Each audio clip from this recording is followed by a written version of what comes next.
আসসালামু আলাইকুম প্রিয় দর্শক, আজ শেয়ার করব গরুর মাংসের অসাধারণ স্বাদের বটি কাবাব। এই কাবাবটি সামনের ঈদেতে আপনারা বানাতে পারেন। সত্যি বলছি, খুবই লোভনীয় আর খুবই মজাদার একটি কাবাব। ভিতর থেকে জুসি আর বাইরে থেকে একেবারে মুচমুচে, খেতে মাশাআল্লাহ দারুণ।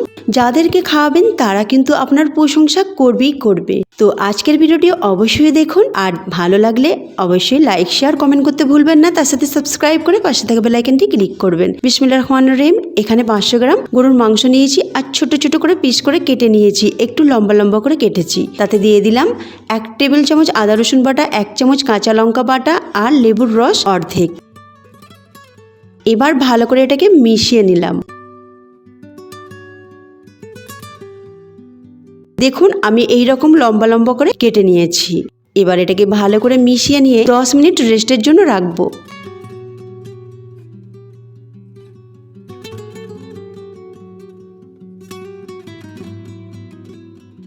দশ মিনিট পর ফিরে এলাম। এতে মশলা দেব। মশলার মধ্যে 1/2 চামচ হলুদ গুঁড়ো, 1/2 চামচ লঙ্কা গুঁড়ো, 1/2 চামচ চিলি ফ্লেক্স, 1 চামচ ধনে আর জিরে কোটা, যেটাকে আমি ক্রাশ করে নিয়েছি, একদম পাউডার না, আর 1/2 চামচ কাবাব মশলা। কাবাব মশলা যদি থাকে অবশ্যই দেবেন, আর যাদের কাছে কাবাব মশলা নেই তারা এটা স্কিপ করতে পারেন। এবার কর্নফ্লোর দিয়ে দিলাম 2 চামচ, আর একটা ডিমের সাদা অংশ ওটা পুরো দিয়ে দেব। আপনারা চাইলে কুসুম সমেত ডিমটা পুরো দিয়ে দিতে পারেন।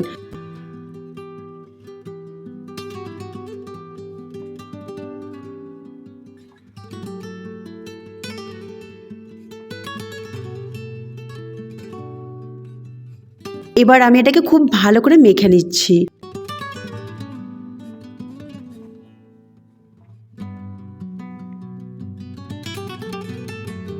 খুব ভালো করে মেখে নেওয়া হয়ে গেছে। এবার এটাকে 1 ঘন্টা রেস্টের জন্য রাখতেই হবে। তো যত রেস্ট দেবেন ততই কিন্তু কাবাব জুসি হবে আর খেতেও কিন্তু খুবই মজার হবে। তো আমি 1 ঘন্টা রেস্টের জন্য রাখলাম। এবার এটাকে আমি ফ্রাই করে নেব। তো আগে থেকে কড়াতে আমি তেল বসিয়ে রেখেছি, তেলটা মাঝারি আঁচে গরম করে নিয়েছি, আর গ্যাসের ফ্লেমটা এখন মিডিয়াম টু লো রেখেছি। এবার এ থেকে একটা একটা করে মাংসের পিস তুলে নেব আর তেলেতে ছেড়ে দেব।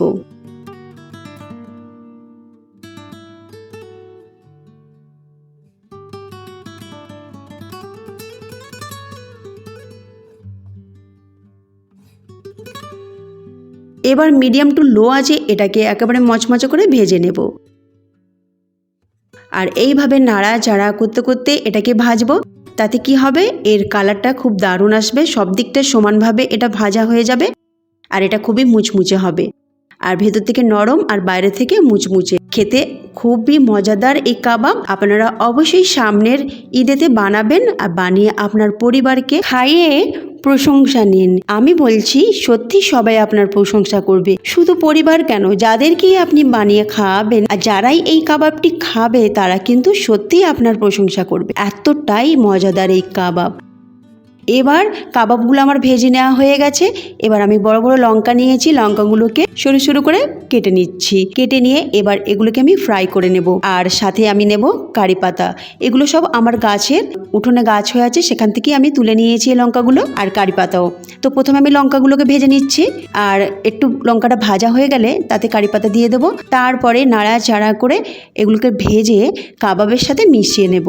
এগুলো দিলে বেশ দারুণ খেতে লাগে। যদি বাড়িতে থাকে অবশ্যই দেবেন, না দিলেও কোনো প্রবলেম নেই, আপনারা এমনিও খেতে পারেন। তবে এই লঙ্কা কারি পাতা দিলে এর ফ্লেভারটা খুব ভালো আসে। দেখুন মেশানো হয়ে গেছে, আমার কাবাব একদম রেডি। আশা করি আজকের রেসিপি আপনাদের ভালো লেগেছে, আর এই ঈদেতে অবশ্যই এই কাবাবটা ট্রাই করবেন। আল্লাহ হাফিজ।